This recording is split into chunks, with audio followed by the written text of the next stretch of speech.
Guns were around, people shooting dope, ODing. I'd be in that corner getting high, taking a quick hit. All of the things that were important in my life gave way to the drug use. I was using really bad, and I ended up getting in trouble, and that's what the charges for drug court came from, and I ended up getting beat up trying to steal a car, and the guy almost killed me. I probably did about 15 years since I came to Seattle in '91. I got over 50 misdemeanors. Stories of addiction. For many, the road ends here. Or here. But for some, it can end here. All you got to do, if you do what people ask you to do, you're going to make it through this program. King County's Drug Court, a therapeutic court designed to hold people accountable and treat their addiction.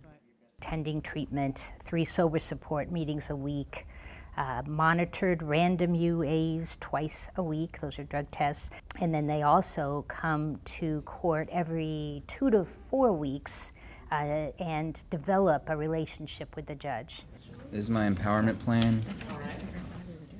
Once I get talking with them, I just am who I am and they are who they are.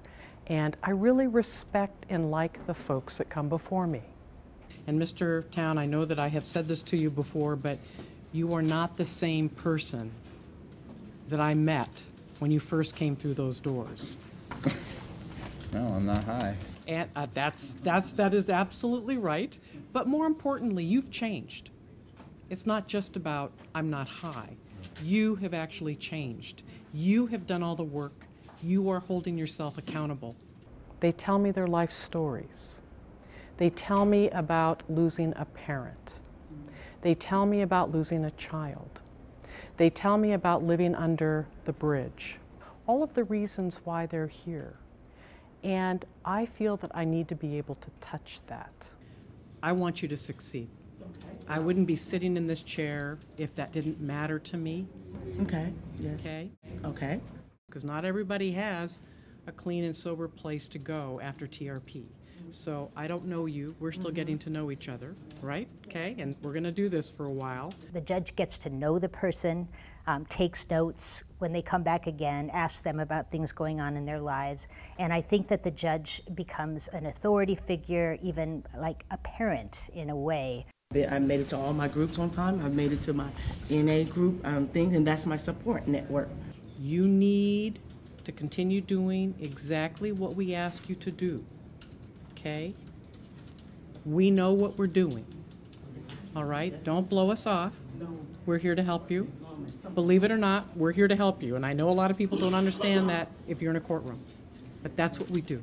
The judge who they develop a relationship with, and so it really becomes this we end up being kind of a supportive family in a weird kind of way for these folks who are really trying to make some really major change and put their lives back together. So how about you come and see us next week and share with us, how you're going to fill up your day? Okay. I love the interaction with the defendants. The prosecutor, before we had programs like this, we would never talk to a criminal defendant because the rules prohibit us from doing that. Here's what I like. You've never met the judge before. You're being honest with her about your continued struggle with using. Here, as you saw, I get to talk directly to them. I get to talk about them with the judge. It's very much a group dynamic that we have going on. I learn more about them, but we also get to figure out how can we help them. And you can watch them come in custody and just destitute and just heartbroken because their life is horrible. And then you get to help them, but mostly be a spectator along the way in their recovery, where they get their life back, they'll get their license back, their kids back, they're clean and sober, they get housing. It's just amazing to be traveling with them on their journey in recovery. Drug court gives you that chance to get in a clean and sober place. Then they give you all these incentives why not to use. We're going to send you back to jail, and they make you take UAs, so you got to stay clean, and you got to go to meetings. So there was this rumor that you actually got the GED. So tell me about it. Well, I went to school, and I studied hard, and I took the test, and I passed it. That's about it. Come on, folks, he got his GED. It's a big deal. It's a big deal. But it's not all encouragement. There is accountability. You lie to this court, you will go to jail.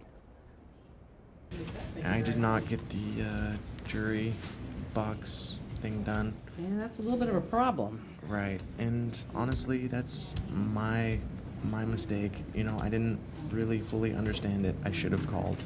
I didn't. I accept full responsibility for it. I'd really appreciate it, you know, if I could, you know, get, you know, another shot or maybe another day of jury, but, you know, I'll accept whatever decision you made.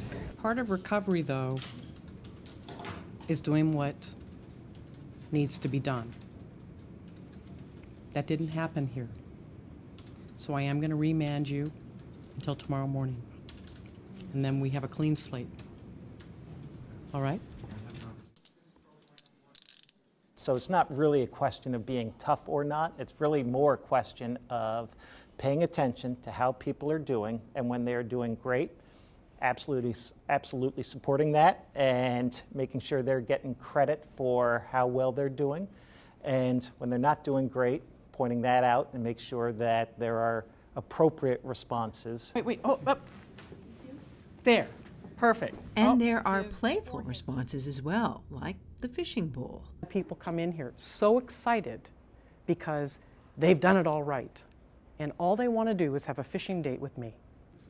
What are we going to do? Graduate. No, we're going to go fishing. Oh, yeah, that's Come on. You're an express? Okay, close your eyes. Close your eyes. All right, swish it around. Get the right one. Okay. Okay. I'm going to do this. Target card again. Yeah. All right. $25. I can't believe it. Again. That's because I think it's the baby. Yes. Yes. Diapers. There you go. I like that. If they're able to get through all 4 stages of the program, then they don't go to jail, they don't go to prison, they graduate and the charges are dismissed. I want to thank each of you for being here, for showing yourselves first that you could do this, because you're each worth it.